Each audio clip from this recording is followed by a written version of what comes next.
Bill went to college after he got out of high school. He wanted to be a coach. So he came here to K-State, and he was going to work for to go to college, because we didn't at that time think we could afford to college. Okay, but anyway, he worked at the dairy barn where they had 100 cows to milk. He knew the whole procedure for that, so he worked there. But he had to get up at 4 in the morning, and he couldn't have hardly time to study. At Christmas time, he decided, I want to go to college, but I don't believe I'm going to take and stay with it. If you'll, the Christmas present I want you to sign that I can go to college, or to the service. He said, I don't want to be in the Army, I want to be in the Navy. He ended up in Hawaii, and he worked, he was in a big hospital. He was there in New York in a hospital before they sent him there.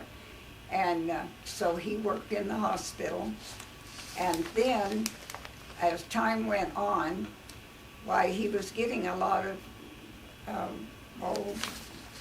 so he could fill prescriptions, and he was getting quite a bit of training. But his 3 years were up, and so he was planning, he wrote back to college, could he come back and go in where he left off? And they wrote him a letter, they'd be glad for him to. So he was coming home then to go to college. When the Navy stepped in, they took 3 officers and him, took a cruise over all the countries, and in an airplane. He laughed, he said, I was in the Navy all that while and never got in a boat. They'd probably shot him if he'd have said boat.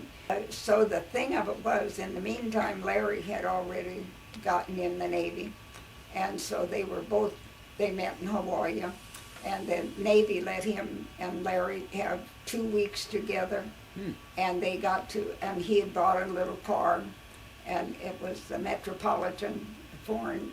We could park it on our front porch, it was so small.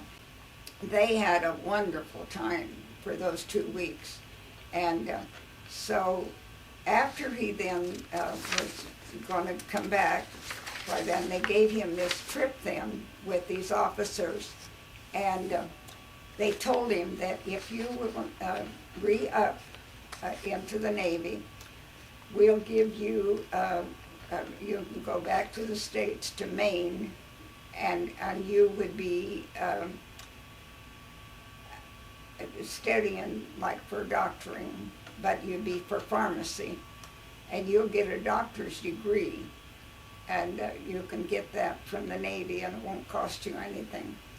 He was on his way to Maine when he came. He got to come home. They shipped his car then to back to the States for him, and so he was on his road to Maine, but came by here at Manhattan. We were here, and so he then, Richard, of course, idolized him, because Richard was at the same, well, he was 10 years younger, and but he was about 15 when this happened, and Bill was 22, and when the accident happened.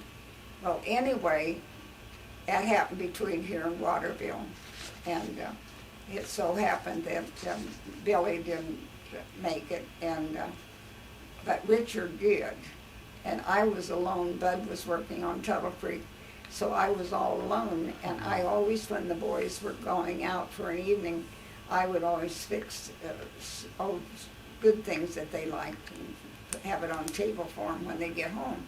And so it was late, and the phone rang, and I thought they should be here pretty soon, and it was a hospital in Marysville, and he said, do you have 2 sons? And I said, yes, sir, I do, but where are they?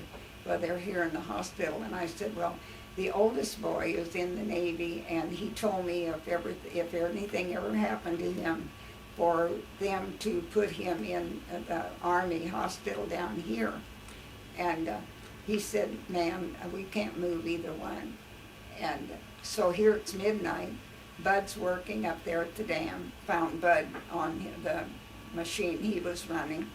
We got up there, and Billy didn't last very long. He was on oxygen, and but Richard didn't regain conscious till, well, it would have been 3 or 4 days before he, they said they didn't feel he was going to make it.